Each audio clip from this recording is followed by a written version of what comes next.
Former Alabama corrections officer Vicky White has died from injuries after she and escaped inmate Casey White were arrested in Indiana earlier Monday, Sheriff Dave Wedding of Vanderburgh County told CNN. She was hospitalized earlier with self-inflicted gunshot wounds after being taken into custody following a car chase in Evansville, Indiana, U.S. Marshals previously told CNN. Her wounds were very serious, Wedding said at the time.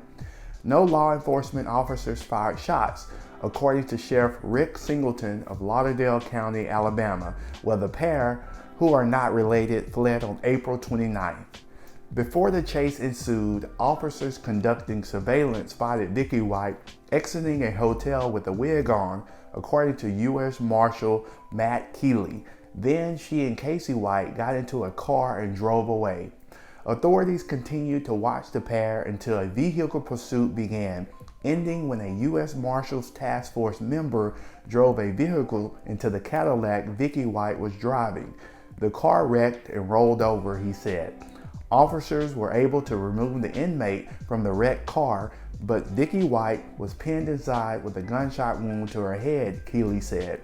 Casey White reportedly told officers, "Y'all help my wife. She shot herself in the head and I didn't do it," according to Keeley. Keeley said, to their knowledge, Casey White and Vicky White are not married. This is mind-boggling to the same person. Jailhouse romance is nothing new, but what plan did Vicky White actually have? We know that their plans were not well thought out after the jailbreak due to their seemingly lack of judgment.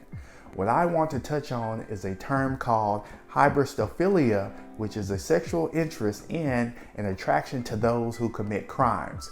In my opinion, Vicky more than likely had a strong connection to Casey and an undeniable arousal to who he was and the crimes that he had committed. As sick as this sounds, their connection went on for almost 2 years. What person in their right mind would entertain a killer who would never see the free world again?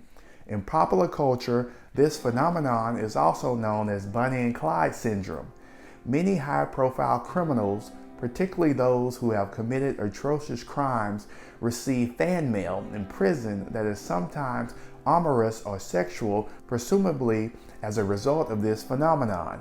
In some cases, admirers of these criminals have gone on to marry the object of their affections in prison. There are so many levels to relationships. We can learn several things from mistakes made by others. Red flags were everywhere in this case. Common sense should prevent you from going to illegal and unhealthy levels such as Vicky White, but unfortunately, common sense is not common these days. It's sad, but I'm not surprised by any of these events, and you shouldn't be either.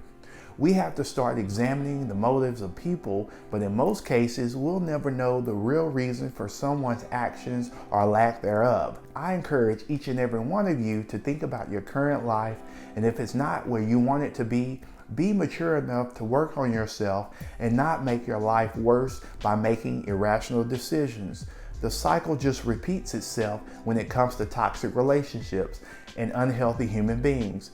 When it seems as if I've heard the craziest story, another one comes along and trumps that. As your personal development and relationship mentor, my goal is to see you all thrive in life, and that's why your free 1-hour coaching session is available. Please contact me now at lifecoachjscott@gmail.com to get started. If you receive value from this content and would like more, don't forget to like, subscribe, and remember to turn on your notifications so you'll never miss out on my weekly content. Thanks again, and until next time, be safe and take care.